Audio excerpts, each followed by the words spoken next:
বন্ধু আপনারে ভুলি না, আমি আপনারে ভুলি নাই, বলবো না। আপনার জন্য তামাম পৃথিবী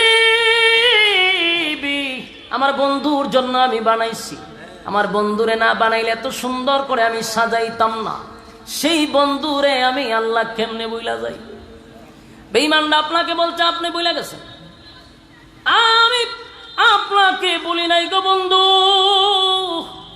দুইটা কসম কে আল্লাহ বন্ধুরে সান্ত্বনা দিছে। আমার শাস্তাগঞ্জের বায়না, কথাগুলি একটু দিলের কান লাগায় শোনেন।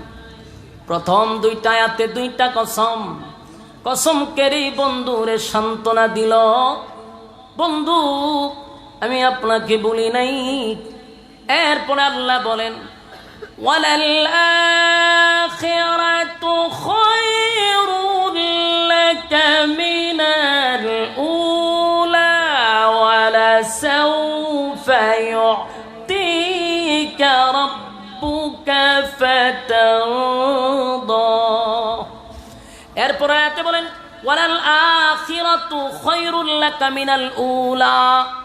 আল্লাহ বলেন আপনাকে দুনিয়ায় যা দিছি, আপনাকে যা দিছি তার থেকে কোটি কোটি কোটি গুণ, হাজার কোটি গুণ পরকালে আপনার জন্য বরাদ্দ রাখছি।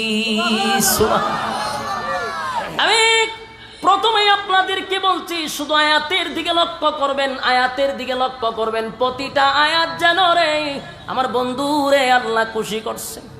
প্রতিটা আয়াত নবীরে খুশি করার জন্য আল্লাহ নাজিল করে দিল। আল্লাহ বলেন, ওয়ালাল আখিরাতু খায়রুল লাকা মিনাল উলা। বন্ধু আপনাকে আমি দুনিয়ায় যা দিছি গো, কোটি কোটি কোটি গুণ বেশি পরকালে আপনার জন্য আমি বরাদ্দ রাখছি। এখান থেকে আরেকটা শিক্ষা হলো আমাদের জন্য, যেই মালিক দুনিয়া বানাইলো, দুনিয়া যে বানাইলো সেই মালিক বলতেছে দুনিয়া কিছুই না, দুনিয়া কিছুই না, আপনার জন্য পরকাল রাখছি। দুনিয়া কিছুই নয় গো। দুনিয়ার মালিক, দুনিয়ার মালিক তার বন্ধুরে মেসেজ দিয়া দিল, বন্ধু যা দিছিটা কিছুই না, পরকালে আপনার জন্য কোটি কোটি গুণ আমি বরাদ্দ রাখছি। প্রতিটা আয়াতে যেন বন্ধুরে খালি খুশি করলাম। এরপরে পরের আয়াতে আল্লাহ বলেন, ওয়ালাসাউফা ইউতিকা রাব্বুকা ফাতারদা। এরপরে আয়াতে আল্লাহ বলেন, অচিরেই অচিরেই অচিরেই আপনাকে আমি এত খুশি করব, এত দিব এত দিব, আপনি খুশি না হওয়া পর্যন্ত আমি দিতেই থাকবো দিতেই থাকবো। জোরে জোরে কোন সুবহানাল্লাহ। আর যুবক ভাইরা, আল্লাহ তার বন্ধুরে বলে, বন্ধু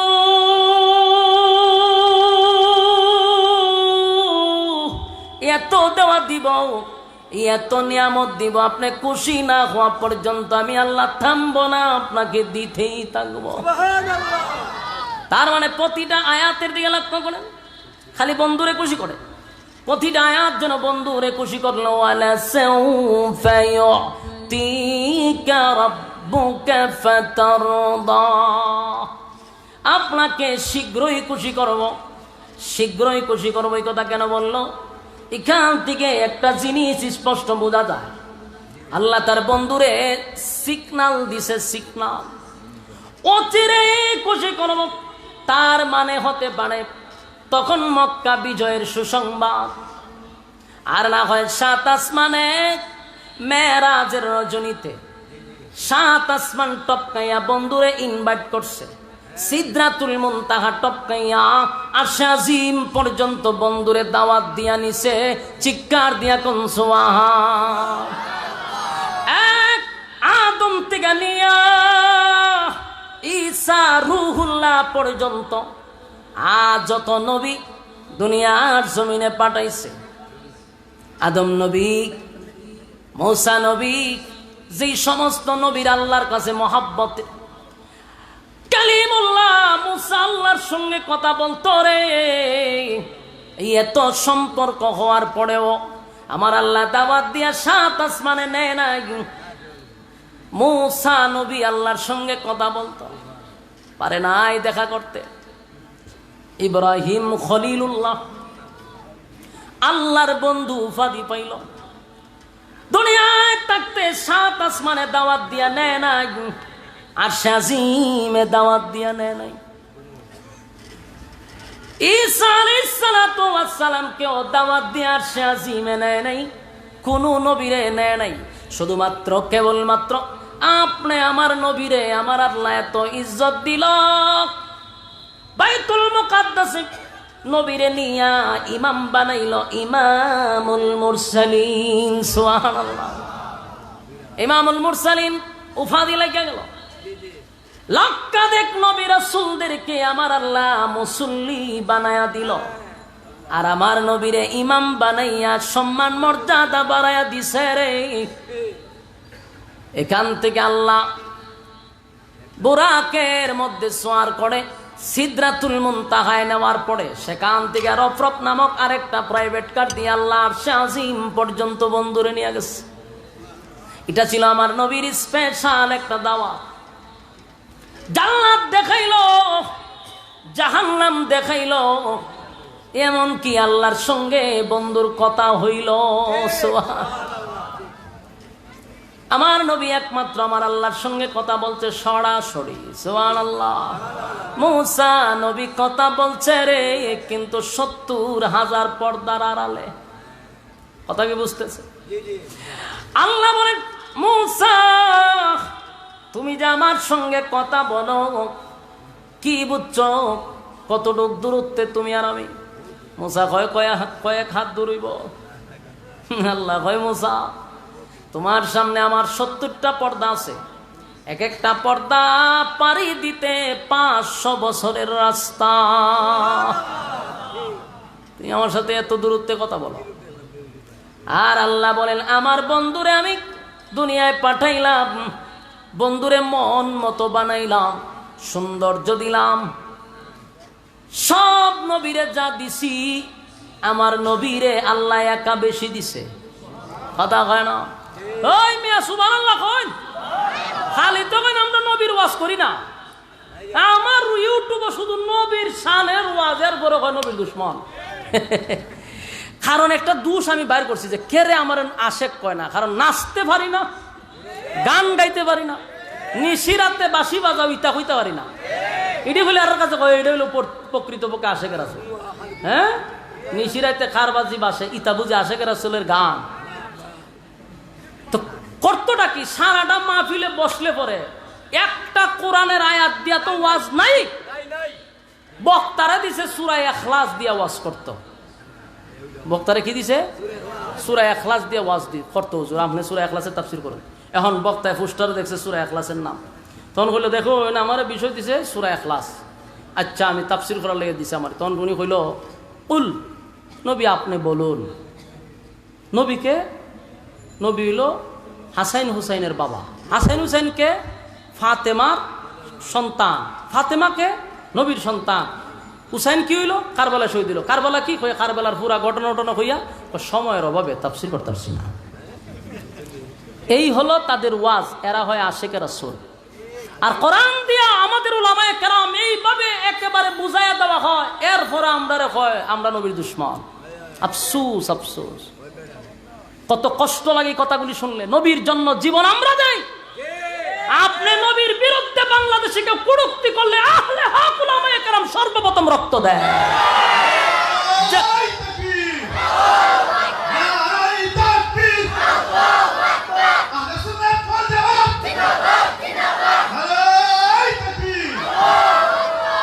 সব জায়গায় নবীর নাম।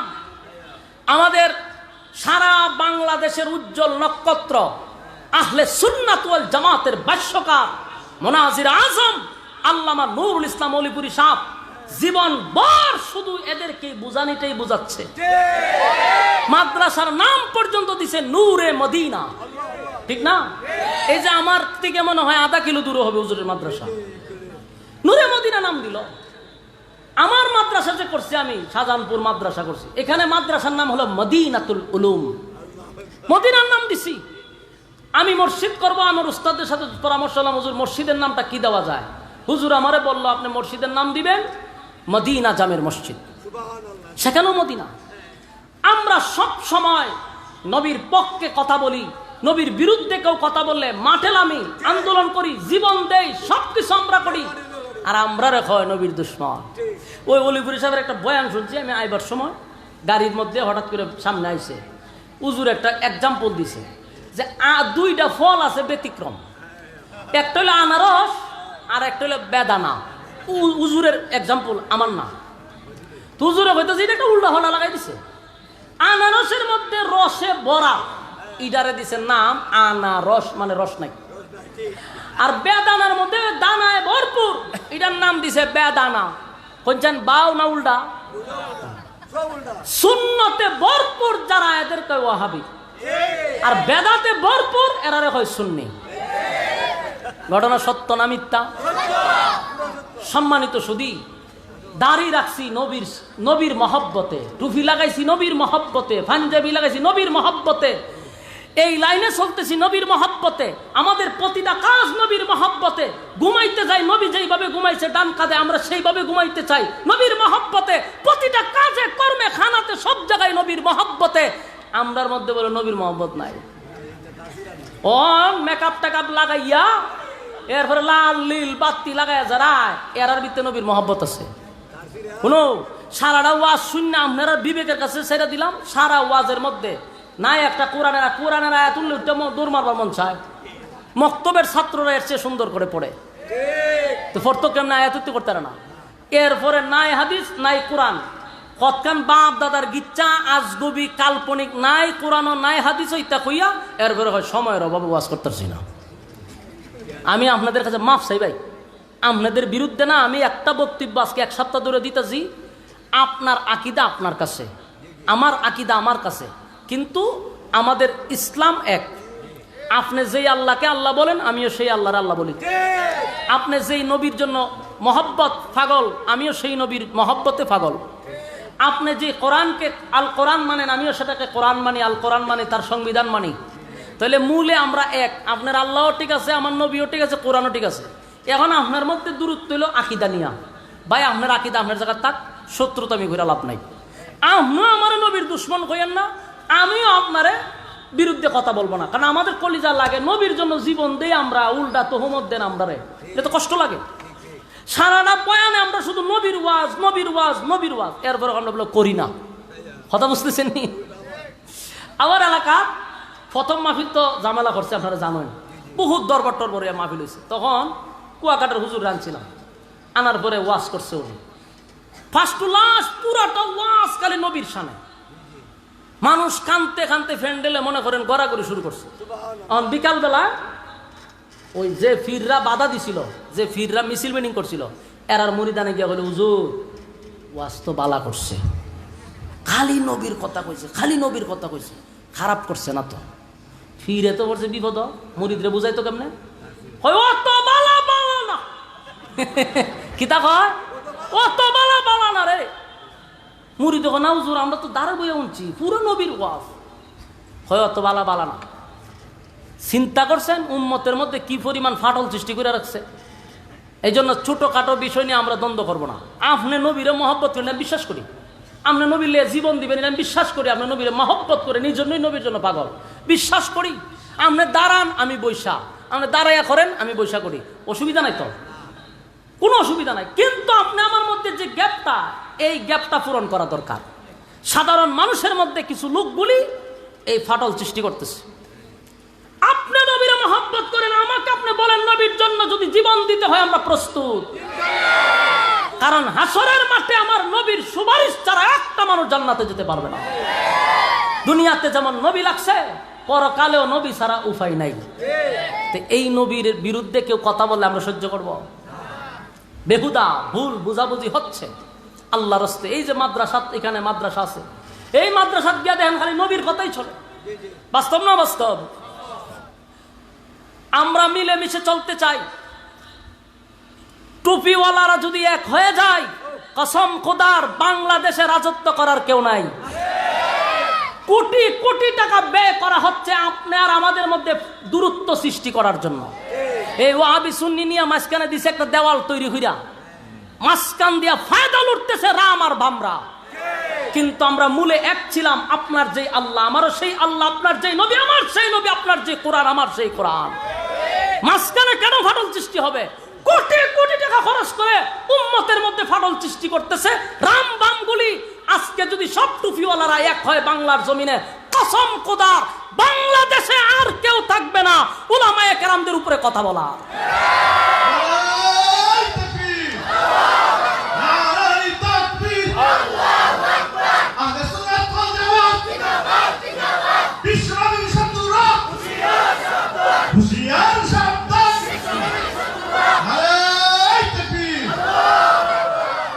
সম্মানিত সুধী, এই জন্য ছোটখাটো বিষয় নিয়ে আমরা দ্বন্দ্ব না করি।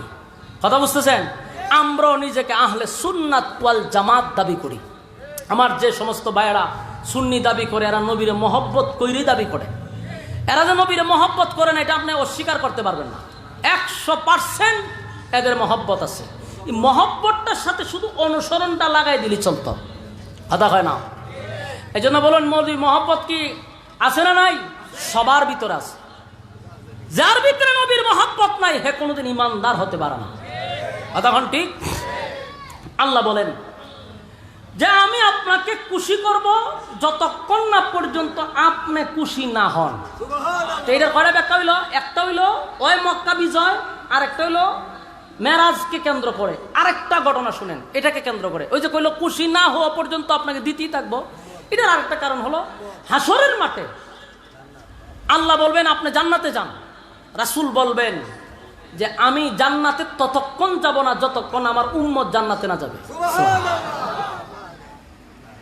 আমার যুবক ভাইরা, উম্মতের প্রতি নবীর কত মায়া, কত মায়া। আল্লাহ কয় আপনারে খুশি করব, নবী কয় আপনি আমারে খুশি করতে পারবেন না যতক্ষণ আমার উম্মত জাহান্নামে থাকবে। সুবহানাল্লাহ।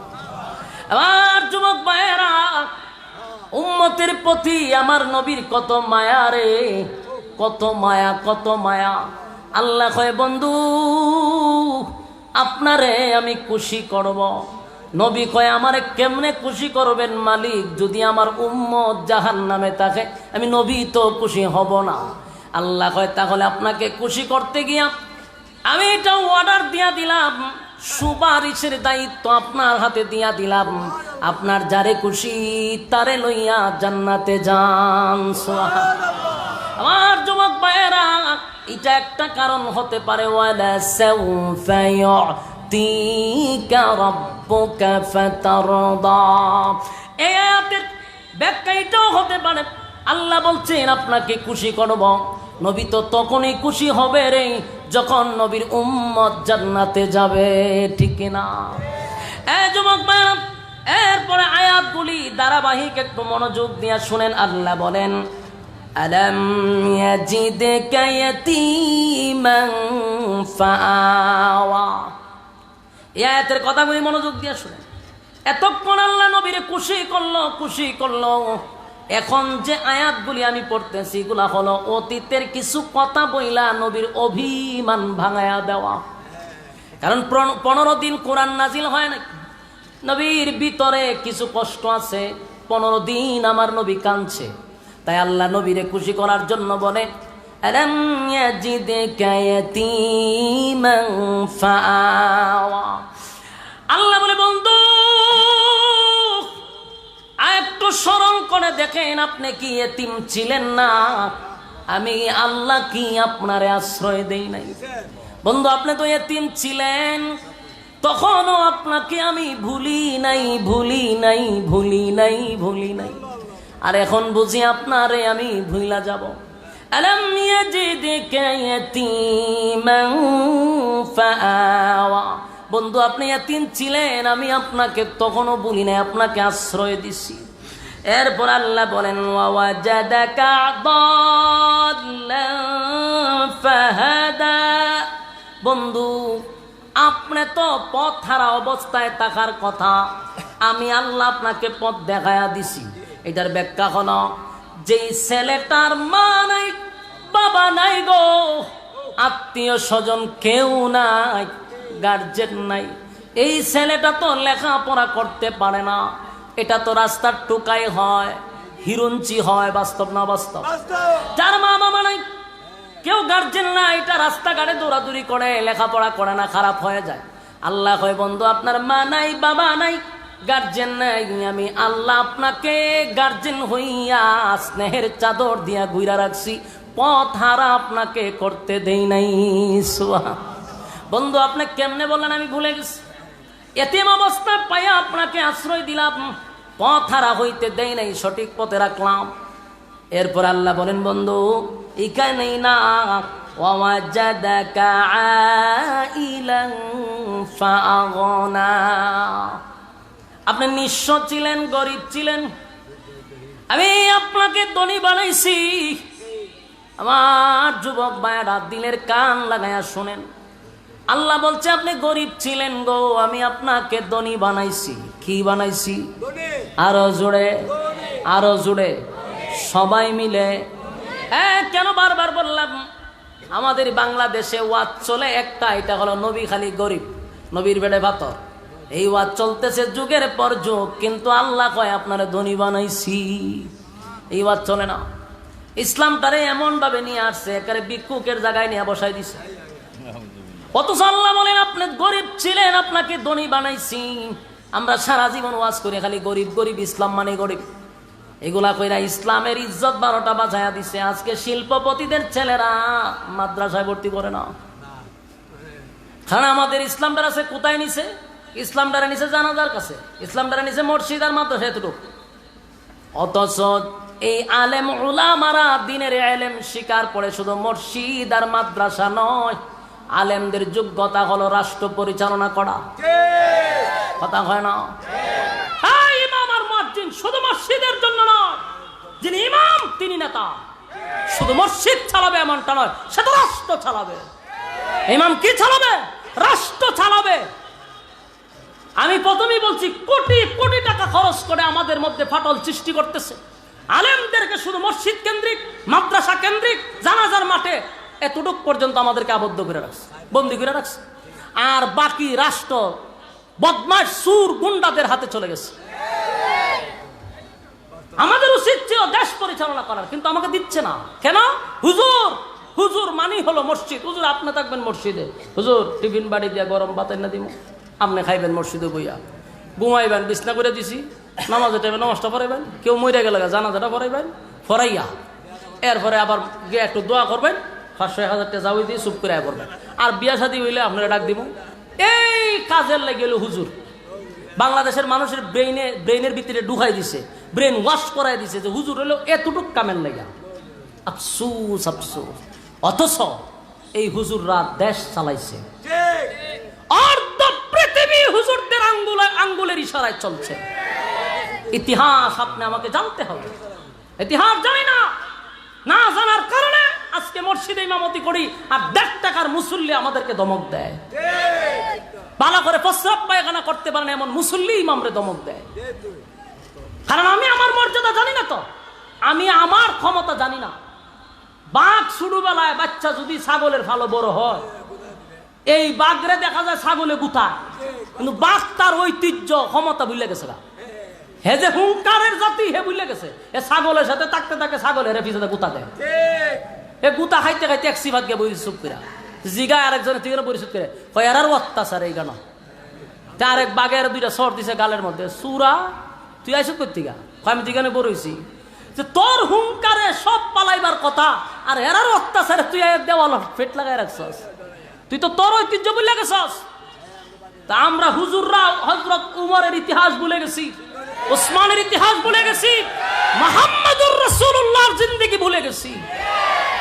আমার রাসূল দেশের প্রেসিডেন্ট ছিল, নবী দেশের রাষ্ট্রনায়ক ছিল। আজকে অনেক আশেকে রাসূলরা এটা জানেই না।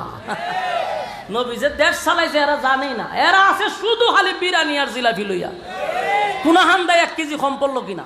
আরে ভাই তোদের পক্ষেই কথা বলতেছি, কেন আমি আর তুমি মিলাদের মধ্যে থাকবো? তুমি আর আমি রাষ্ট্র চালাবো, হাতে হাত মিলাও, কাঁধে কাঁধ মিলাও, তুমি আর আমি রাষ্ট্র চালাবো। আমাদেরকে জিলাপি আর বিরিয়ানি দিয়া বসায় রাখছে, আমরা এই কাজের জন্য নয়, আমাদের ঐতিহ্য আমরা ভুলে গেছি।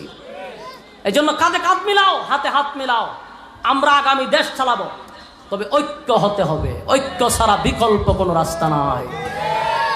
সম্মানিত শুধু এবার আসুন, রাসূল সাল্লাল্লাহু আলাইহি সাল্লামকে আল্লাহ বলতেছে আপনি গরিব ছিলেন, আপনাকে ধনী বানাইছি। তার মানে ইসলাম শুধু গরিবের মধ্যে নয়, ধনীর মধ্যেও আছে। হযরত উসমান রাদিয়াল্লাহু তাআলা আনহুর যেই পরিমাণ সম্পদ ছিল, তখনকার যুগের শিল্পপতি ছিল, এই ধনী হওয়ার পরেও কি ইসলাম পালন করে নাই? তাহলে আমরা খালি ইসলামটাকে গরিব বানাই কেন? সুলাইমান আলাইহিস সালাতু ওয়াস সালামের জীবনী পড়বেন, কোরআনের একটা আয়াত আছে, লম্বা তাফসীর আছে, অনেক উলামায়ে কেরাম এটা নিয়ে আলোচনা করছে, শুনবেন, আমাদেরও আলোচনা আছে, শুনে নিবেন। সুলাইমান নবীর আল্লাহ গোটা পৃথিবীর বাদশা বানাইছে, পৃথিবীর, গোটা পৃথিবীর, একটা দেশ নয়। এই সুলাইমান নবী পৃথিবী চালাইয়াও আল্লাহর গোলামি করছে, আর আমরা রে কই নিয়ে বসাইছে চিন্তা করছে, এটি কইলে তো আমি বালা না। অথচ আমি আমার সমস্ত উম্মতি মুহাম্মদীর দরদে কথাগুলি বলছি, এরপরে সমালোচনা করবো। হয়তো আমরা কিতা কথা, তুই কিতা করবে যদি কষ্ট তুলি, তুই ইমামতি আর ওই মুয়াজ্জিন গিয়ে মাছের ব্যাগ টান গিয়া সভাপতি দেখবে তোর বাজার করে বুঝুর ব্যাগটা লই আমার বউদ্দারে দিয়া তুই করবি। কারণ তুই তো ওই যে বাঘ ছাগলের লাগে তুই বড় হইছস, তোর তো বড় হওয়ার কথা না ছাগলের সাথে। বাঘের মেলা থাকার কথা ছিল, আইসো ছাগলের মেলা। তোমার মন সংকীর্ণ, এই জন্য তোমার ভিতরে উদারতা নাই। তোমার মনকে আরো বড় করো, যে আলেমরা আগামী রাষ্ট্র পরিচালনা করবে, তুমি এই মাইন্ডে আসো। আল্লাহ বুঝার মানার তৌফিক দান করো। আল্লাহ রাব্বুল আলামিন বলেন, ওয়াজাদাকা আইলান ফাআগনা। বন্ধু আপনি গরিব ছিলেন, আমি আপনাকে ধনী বানাইছি। আম্মা জান খাদিজা তখনকার যুগের একজন শিল্পপতি মহিলা ছিল, ধনাঢ্য মহিলা ছিল। আরবদের মধ্যে যারা ব্যবসা করত সবার মধ্যে খাদিজা অন্যতম একজন মহিলা ছিল, যার অটাল সম্পত্তি ছিল, কোটি কোটি টাকার সম্পদ। আল্লাহর নবীকে যখন বিবাহ করলেন, আম্মা জান খাদিজা বলেন, আমার পয়গম্বর আজকে থেকে আমার যত সম্পত্তি আছে, আমার যত ধন সম্পদ আছে, সব আপনার কদমে ঢেলে দিলাম। আপনি ইসলামের জন্য যেভাবে পারেন, যেমনে পারেন খরচ করেন, আমার কোনো অধিকার নাই, আমার কোনো মন্তব্য নাই। আমার যুবক ভাইরা, এখান থেকে আপনি আমার শিকার আছে। তার মানে আমার নবী এক সময় দেশের প্রেসিডেন্ট ছিল কি ছিল না? নবী যে দেশ চালাইছে, এই ওয়াজ কেন করেন না? আর কত জিকির মানুষের শিখাইবেন? জিকির তো মানুষে করতে পারে, ইল্লাল্লাহর জিকির পারে, আল্লাহর জিকির পারে, তসবিহ পড়তে পারে, এগুলা ঘরে বসে ইবাদত করার জিনিস। জিকির মাহফিলে না, লোক দেখানো ইবাদতের দরকার নাই তো। জিকির করবেন ঘরে বসে, আপনি তাহাজ্জুদের সময় জিকির করেন, আল্লাহরে শুনান। মাহফিল আইয়া কুকুর কাকুর কইয়া আপনি মাফলাফায়া সুপাই একটার উপর একটা পড়ে যান গা, এটা বন্ডামি ছাড়া আর কিছুই না। জিকির করবেন একা, কিন্তু আল্লাহর সামনে বসে আপনি জিকির করেন, একা থাকেন, পকেটের ভিত্তে আপনি তসবিহ রাখেন, মানুষকে দেখায় না, পকেটের ভিত্তি তসবিহ পড়েন, বাহির করে সুবহানাল্লাহ সুবহানাল্লাহ, এটি কিতা? এটা তো লোক দেখানো ইবাদত, এটা বন্ডামি। তসবিহ পড়তে গেলে পকেটে রাখেন তসবিহ, আপনি এমন ভাবে পড়তেছেন মানুষে বুঝবো আপনার পকেটে হাত দিয়ে রাখছেন, এটা হলো আপনার সত্যিকারের আল্লাহওয়ালা। মানে তসবিহ একটা নিয়ে আইব, সুবহানাল্লাহ সুবহানাল্লাহ সুবহানাল্লাহ, মানুষের দেখায় আমি তসবিহ পড়ি, হেতেরে বন্ডরে, এটা বোঝার বাকি আছে নি? বন্ডামি বাদ দিতেই বল। এ মাহফিল আইসা জিকির কইরা করে আধা ঘন্টা সময় কাটানোটা অনর্থক, ফালতু, এছাড়া আর কিছুই না। এরপরে কয় আমরা তো নবীর শান গাই, তোর শান গাওয়ার জায়গা এটা না, তোর ওয়াজ করবার লেগে আনছে, তুই ওয়াজ করবি, তুই কোরআন হাদিস দিয়ে ওয়াজ কর, মানুষকে বুঝাই দিলে তোরা আনছে, তুই কেন শান গাছ করে? প্রত্যেকে এই গজল শিখা, গজল গাওয়া, এটাকে আপনারা লেগে ফরজ না ওয়াজিব না সুন্নত না কোনো নৃত্য না? মন চাইছে একজনে বইয়ে বইয়ে গাইলো আবেগে, আমরাও গাই, কিন্তু মাহফিলে এইগুলো হয়ে আমি সময় কাটাইতাম কেন? আর জিকির দিয়া আধা ঘন্টা নাচে বলে কেন? এই কথাগুলি বলে দীক্ষা আমার আমি নবীর দুশ্মন, অথচ আপনার পক্ষে কথা বলতেছি। নবীর মহব্বত সবার ভিতরে আছে, মাহফিলও জাহির করার দরকার নাই, আধা ঘন্টা জিকির দিয়া, জিকির আল্লাহর জন্য করবেন, একা করেন ঘরের ভিতরে। সম্মানিত সুধী, এই যে কথাগুলি বলার দরকার ছিল, এরা তো কথা বলে না, কোন সময় বলবে? সারাদিন তো জায়গা জিকির আর বকাবকি। রাসূল যে দেশের রাষ্ট্রনায়ক ছিল এই কথাটা তো ওয়াজ একবারও বলে না। উমর যে দেশ পরিচালনা করছে এটাও বলে না। আল্লাহর রাসূল দেশ পরিচালনা করছে, প্রেসিডেন্ট ছিল। সেই ওয়াজ বেশি বেশি বেশি করে করা দরকার। কেন বেশি বেশি করা দরকার? কারণ আজকে আলেমরা যখন নির্বাচনে দাঁড়ায়, রামদারে কয় হুজুরা রাজনীতি করতে পারে। হুজুরা রাজনীতি পাইছে কো? কয়নি? প্রকাশ্যে কয় হুজুরা রাজনীতি পাইছে কো? এখন সব সময় যদি ওয়াজ শুনতো যে রাসূল দেশের প্রেসিডেন্ট ছিল, তাহলে কি আমরা কইতো যে হুজুরা রাজনীতি পাইছে কো? দিদি তো কয় না। এরা কয় কি তার নবীর ফেলে ভাত্তর আসিন, নবী খাইতে পারছে না, শরীরে তালি আসিন, এইগুলা কইয়া সাধারণ ওই রামবামরে বুঝাইছে। রামবামরা কয় দেখছত নি নবীর ফেটে ভাত্তর আসিন আর হুজুরে ভাইবেট কাটদা চলে, হুজুরে রান খায়।